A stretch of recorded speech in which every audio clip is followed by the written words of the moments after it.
জুলাই আন্দোলনে গণহত্যার সাথে জড়িত আর.এস. ফাহিমকে ঘিরে বিএনপিকে কঠিন হুঁশিয়ারি দিলেন জুলাইয়ের দুই সমন্বয়ক নাসিরউদ্দিন পাটোয়ারী ও সার্জিস আলম। কথিত আছে কন্টেন্ট ক্রিয়েটর আর.এস. ফাহিম কিশোর গ্যাংয়ের লিডার। রাজধানীর মোহাম্মদপুরে কমিশনার তারিকুজ্জামান রাজীব তার একমাত্র মদতদাতা ছিলেন। তার ছত্রছায়ায় বিভিন্ন অপকর্ম করে বেড়াতেন আর.এস. ফাহিম। জুলাই আন্দোলনে কমিশনার রাজীবের সাথে ছাত্র হত্যাযজ্ঞে সক্রিয় ছিলেন তিনি। আওয়ামী সরকারের পতনের পর দেশ ছেড়ে পালিয়ে যান। বিএনপি ক্ষমতায় আসতে না আসতেই বিশাল শোডাউন দিয়ে দেশে ফিরে নতুন বিতর্কের জন্ম দেন আর.এস. ফাহিম। এবার তাকে গ্রেপ্তারের দাবি জানায় মঞ্চ ২৪ নামে একটি সংগঠন। তবে সবচেয়ে তীব্র প্রতিবাদ জানিয়েছে জুলাইয়ের দুই সমন্বয়ক ও এনসিপি নেতা নাসিরউদ্দিন পাটোয়ারী এবং সার্জিস আলম। পাটোয়ারী বলেন, কোনো আর.এস. ফাহিম টাহিমকে ঢুকতে দেয়া যাবে না। এসব আর.এস. ফাহিম টাহিমকে আমরা আগেই দেখে নিয়েছি, এগুলাকে গুনার টাইম নাই। এজন্য সামনে পেলেই গণদুলাই দিয়ে প্রশাসনের হাতে তুলে দেবেন। কোনো আর.এস. ফাহিম টাহিম কাউকে ঢুকতে দেওয়া যাবে না। এসব আর.এস. ফাহিম টাহিমকে আমরা আগে দেখে নিয়েছি, এগুলাকে গুনার টাইম নাই। এই জন্য পাইলে গণদোলাই দিবেন, আইন প্রশাসনের হাতে তুলে দিবেন।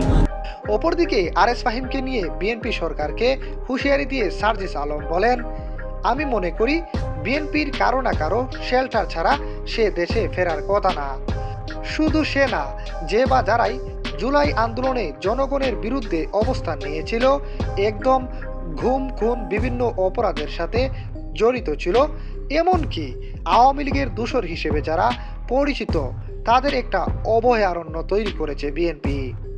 এতগুলো হত্যা মামলার আসামি দেশে ফিরে এভাবে উন্মুক্ত চলাফেরা করছে, এতগুলো ডকুমেন্টস থাকার পরও গ্রেপ্তার না করা, আমি তো মনে করি এখানেও কারো টাকার মদত আছে বা অন্য কিছুর বিনিময়ে। সার্জিস আলম আরও বলেন, বিএনপিকে আমি বলবো, আপনারা ক্ষমতায় গেছেন, দেশ চালান, অন্ততপক্ষে এরকম অপরাধীদেরকে ছাড় দিয়েন না। তা না হলে এই জুলাই আবারও ফিরে আসবে। প্রতিটা গুম খুনের দায় এই বিএনপিকেই নিতে হবে। সারা দেশে আওয়ামী লীগের অফিস খোলার যে হিড়িক পড়েছে, তা বিএনপির সরকারকে অবিলম্বে বন্ধ করতে হবে। আমি একদম স্পষ্টভাবে মনে করি যে বিএনপির কারো না কারো শেল্টার ছাড়া সেই দেশে আসতে পারতো না। শুধুমাত্র এই ব্যক্তি না, বরং যারা তাদের জায়গা থেকে এই ২৪-এর অভ্যুত্থানে সরাসরি জনগণের বিপক্ষে অবস্থান ছিল, অভ্যুত্থানের বিপক্ষে অবস্থান ছিল, যারা তাদের জায়গা থেকে একদম এই গুম খুন বিভিন্ন ধরনের অপরাধের সাথে সম্পর্কিত ছিল, আওয়ামী লীগের যে কোনো পর্যায়ের এই ধরনের দোসর কিংবা নেতাকর্মী যারা অপরাধী, তাদেরকে যদি এইভাবে প্রশ্রয় দেওয়া হয়, আমি একদম স্পষ্টভাবে মনে করি যে বিএনপির কারো না কারো শেল্টার ছাড়া সেই দেশে আসতে পারতো না। এবং এখন পর্যন্ত সেইভাবে উন্মুক্তভাবে যে চলছে, তার এত জুলাই বিরোধী রেকর্ড ডকুমেন্টেশন থাকার পরও এখানেও অবশ্যই সরাসরি কারো মদত আছে। এটা হয়তো বা টাকার বিনিময় কিংবা অন্য কোনো কিছুর বিনিময় কিন্তু আছে। কিন্তু যারা অপরাধী, তাদের বিরুদ্ধে যদি ব্যবস্থা না নেয়, বিএনপি যদি, যেহেতু তারা একই সাথে সরকার, তারা যদি তাদের জায়গা থেকে তাদের বিরুদ্ধে শক্ত অবস্থান না নেয়, ব্যবস্থা না নেয়, তাহলে বাংলাদেশের জুলাইয়ের যারা জনতা ছিল, ছাত্র ছিল, এই ছাত্র জনতাকে এটার জন্য সাফার করতে হবে।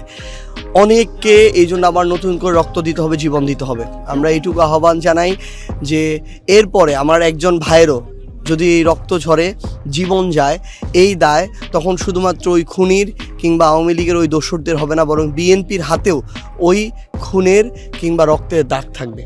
এই জন্য তারা যেন তাদের জায়গা থেকে দ্রুত সময়ের মধ্যে ব্যবস্থা নেয় এবং পুরো দেশে আওয়ামী লীগের অফিস খুলে দেওয়ার তাদের যে প্রতিযোগিতা চলছে, এই প্রতিযোগিতা থেকে তারা বের হয়ে এসে তারা যেন ওইটুকু মাথায় রাখে বিগত ১৬ বছর তাদের উপরে কারা জুলুম করেছিল, নির্যাতন করেছিল।